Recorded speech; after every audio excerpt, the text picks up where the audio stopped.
Hello bos, selamat petang, selamat petang. Saya Mr. Pang. Hari ini kita kedai ada baru punya stok. Ini pun baru sampai aja. Tahun 2015, berdua Myvi 1.3 auto. Ini X lah. Dalam warna kuning lah, warna kuning. Okey. Harga jual 18,800. Kereta ni baru sampai kita punya kedai saja. Baru sampai. Okey. Kalau harga cash ini macam tatang, ini macam begini. Dia pakai twin cam engine lah. Timing chain. Lepas tu boleh nampak kering-kering. Okey, tak ada lagi minyak lah. Okey, dia punya ini pun macam baru. Mileage dia 100 lebih sikit lah. 100 lebih sikit. Ini Myvi ya. Kalau loan boleh ikat loan lagi. Sampai 7 tahun, bank boleh 5. Bulanan, zero deposit bulanan 500. Kalau kredit mungkin 400 lebih lah. Sebab tarik sampai 7 tahun lah.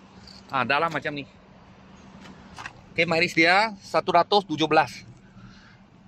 Pioneer Android player lah. Dalam belum cuci ya, kita belum cuci, belum buat apa. Tengok dalam kemas ke, semua kemas lah. Dia belakang macam ni. Mungkin nanti kita akan spray cat lah.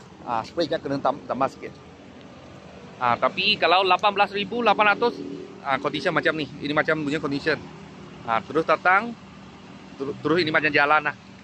Kalau bos-bos kawan-kawan ketengah cari Myvi, nak beli kasih bini ke, anak ke, untuk pakai dekat-dekat punya, jimat minyak. Kita sini ada sebiji. Baru sampai tahun 2015 punya.